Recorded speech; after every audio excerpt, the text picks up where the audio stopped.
Moody's is warning they will downgrade U.S. credit rating at our current pace of public finances. Basically meaning like, hey, if you keep cutting taxes but increasing spending, there's no other choice but to downgrade your credit rating, because that doesn't add up to a country able to pay its debts. You know, it's a pretty reasonable response. It's just shocking. We just keep introducing tax cuts with no real spending cuts. Even enforcing our current tax laws, just enforcing them, would give a significant revenue boost to the government. Even keeping our tax rates exactly where they are and just enforcing them would be a massive revenue increase. But we don't even do that. We're cutting IRS funding. People are dodging taxes left and right, especially the wealthy. It's wow. I mean, it's just unsustainable. I know I talk about this all the time, so I don't want to get insanely into it, but it's actually unsustainable. Bro, don't make me actually pay more taxes. I love my deductions.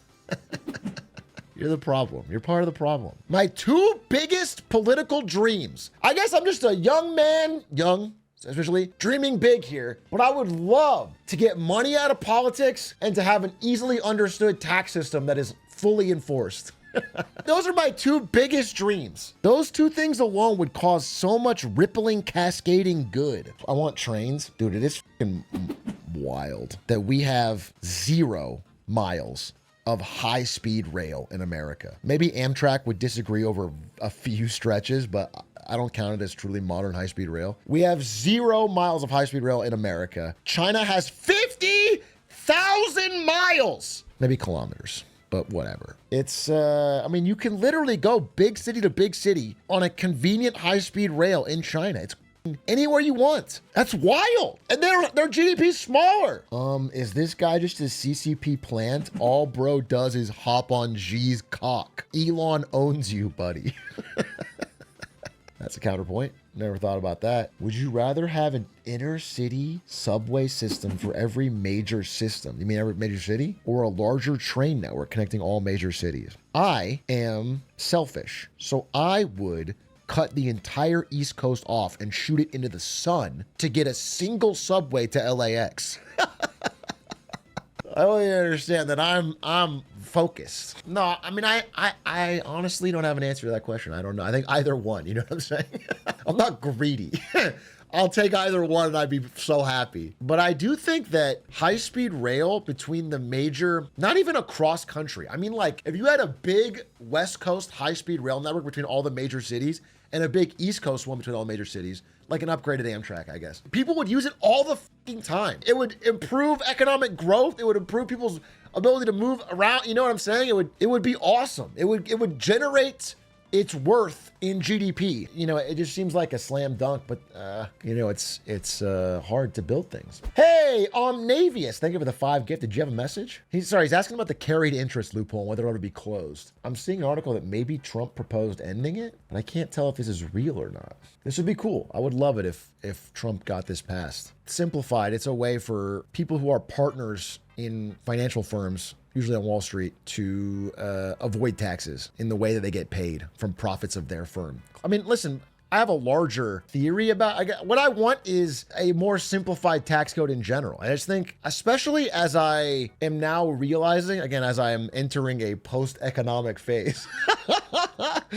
I'm realizing the level of, I don't know, the word depravity or whatever, like all the different things you could do that I hear about other people doing to like avoid taxes. And like so much of it, once you get above a certain threshold, is like getting tax, not just tax people, not a nature of block tax person, but like tax lawyers that can like structure your thing in a certain way they can argue is within the bounds of the law. Not even like clearly defined, but they can argue it. It's clearly that it only benefits people that can afford tax lawyers. The complexity is by design, and it's annoying and frustrating, and it doesn't benefit like a small business owner. It only benefits someone with really a ton of money who can afford to have full-time staff finding loopholes. So I just, in general, would love a more simplified and well-enforced tax system. You could even pair it, I don't think we should do this, but you could even pair it with a cut so everyone gets on board.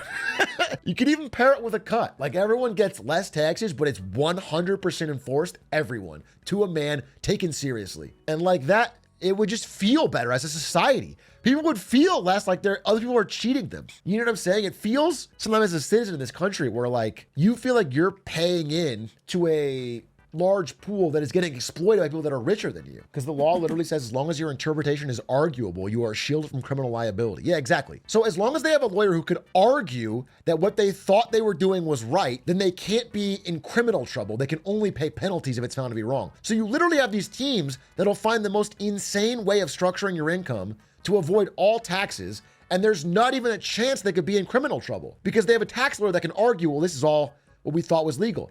That's only if they get caught. So if they get caught, all they pay is the fine or the back taxes or whatever. And so it's a frustrating system because the incentive is to constantly try to exploit it. You know, it's just fucked up. It's not good. We should tax the homeless. Think about all the cash transactions.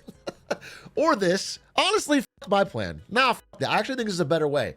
We should tax the homeless because there's a lot of like cash they're getting that's not being properly recorded. You know what I'm saying? They don't have a pay stub on that. If I give $5 to a homeless man, is he reporting that to the IRS? I don't think so. I don't think so. And I think we need to take our remaining IRS agents and get them out on the streets. Everyone should have a flat tax of $40K, forces them to grind. Your flat tax isn't even percentage. Your flat tax is $40,000 exactly. So if somebody makes less than that, they just what, go to jail? If you're a school teacher making $35K a year, you just go to jail. That is a unique strategy. I'll be honest with you. That is a unique, I gotta blow my nose. You guys talk that one out. That's a good one. Get a second job, you bum. All right. Okay. Good takes. Talking about Vance going to Greenland. Oh yeah. Let's talk about that. It's very brief. JD Vance is taking a little trip out to Greenland to, quote, check out security.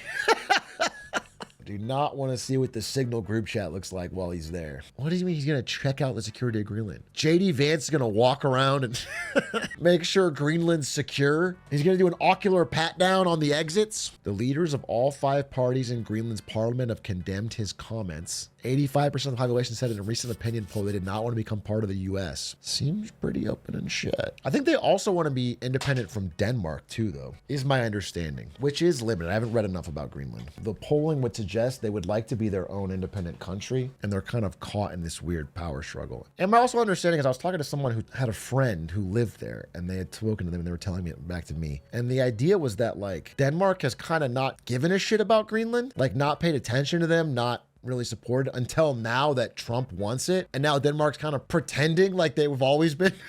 You know what I'm saying? It's a weird fucking spot for Greenland. Like if you're trying to like get your own shit together, it's very valuable. It's becoming more and more valuable. And because they don't have a lot of strength, Greenland independently, like the vultures are circling, not just Trump. Everyone wants it because of the fucking rare earth minerals and Arctic shipping routes. So it's like becoming a power game. Yeah, as the ice melts, it gets better. That's my understanding, yeah. As the global ice caps melt, Greenland becomes more valuable. And as the value rises, everyone's circling. What are the most valuable countries? By what metric? You mean by like minerals in the ground? Or do you mean like the most valuable countries is just a straight list of GDP? If you want to do that, it would be America, China, Germany, Japan. But if you mean like the most valuable resources, it's probably Russia, if I had to guess. Russia has a huge ton of land, a huge ton of natural resources. Although theoretically, geographically, it could be the United States. The United States has a ton of land and a ton of resources and is very, very lucky. If every country disappeared and it was like a Civ game and you could pick which country you wanted and you couldn't change the borders, US might be the GOAT country, geographically. It might be. Second only to Clancyville. Bro forgot Yemen exists. You think Yemen is the GOAT country geographically because they have a spot near a shipping route or what? Like there's not nearly enough resources. And I mean, it's like, it's fine. It certainly isn't the GOAT. Oh, you're trolling. I'm sorry. Okay.